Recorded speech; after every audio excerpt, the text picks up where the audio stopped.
So, battle for family honour in Junior SM140 and Mini GP17. It's the Athertons. Callum ahead of Martin on the front row. Then Thomas Bond, Charlie Dickinson, Arthur Woods and George Parry giving chase. This will be a quick start. Off we go. And it looks like it's going to be Callum in front of Martin. Problems there for George Parry. Now you can see that George has got a bib on, a yellow bib, and that denotes him as a complete novice rider. And that's just to alert people when they come to lap him, give him room, because this may be the very first time he's been on this bike. Well, very disappointing start for George Parry, but you've got to learn on the job. That's the toughest thing about this sport. You learn by doing. Out in front, though, Callum Atherton is definitely looking good to make sure that Martin does the washing up when they get home. So Callum Atherton certainly taking control of the pace of this one. There is the 37, that's Arthur Woods, the leading of the N category, the novices, as it were. But obviously the yellow bib denotes that this is probably the first time, if not one of the very first times, that the rider is on the bike. But certainly Arthur Woods, the leader of the novice category competitors. George Parry is there, but Charlie Dickinson is there or thereabouts as well. But I fear that George Parry is going to have a lot of hard work to get himself up to scratch. But look at these two out front, Callum and Martin Atherton, just controlling the pace, no problems at all. Charlie Dickinson, by the way, did not take the start in the end. So there is just 5 of them out there. And so it's pretty serene for Callum and Martin Atherton as they trade sector times, trade apexes, and desperately try to ensure that the other one does all the cleaning jobs this week. Yeah, we saw Charlie Dickinson go down in an earlier race, didn't we? Hopefully he's okay. Obviously he's not riding in this one. May feel he's got a bit of an injury and wants to sit it out. Worth pointing out as well, we're talking about, you know, first time people are on a bike. This is a British Championship.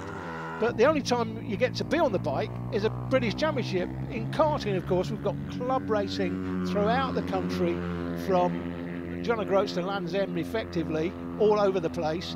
But in this sport, there's effectively 2 series that are going on in the country.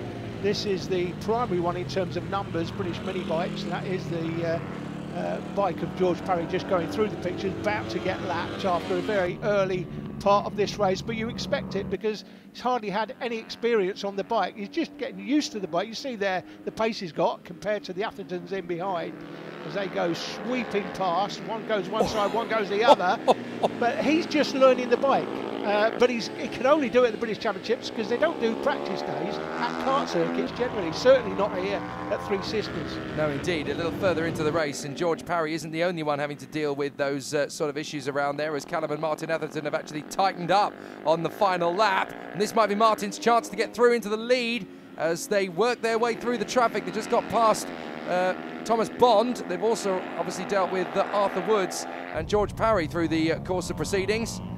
But that is a very near miss for Martin Atherton. He almost managed to steal the lead away there from Callum. Yeah, we've said this before as well, particularly in this sort of racing, because there's so much difference between the talent levels, the skills levels, the experience levels of riders compared to people that are just starting, and then the likes of the Athertons out front here as it starts to rain. It's starting to rain, yeah. Now this is going to be significant for the races later. Yeah, now the point about it is that there's so much difference in skill level. The ultimate winners often are decided by how they deal with the traffic, how they deal with lapped traffic, and we may see that today. We may see races won or lost by how they've dealt with the back marker. Especially now that the rain's coming down as well. Callum Atherton takes the win ahead of Martin Atherton, despite the fact that it's Martin that actually gets the fastest lap of the race. Callum gets the win, Martin gets the bragging rights. I'm the fastest man out there. It always amuses me, by the way, when marshals hold out a red and yellow flag. The slippery surface flag. Yeah, the slippery surface we flag. know. It's raining. I think the riders can work it out. They can see the raindrops on the helmet. But it always amuses me when we see them do that for something other than oil on the track. Yeah, do you know what? I think they've figured that one out. Callum Atherton in front of Martin Atherton. Thomas Bond coming home in a very solid 3rd place ahead of Arthur Woods and George Parry. Learning on the job. There's still plenty to come, but with the rain coming down, things could get hectic.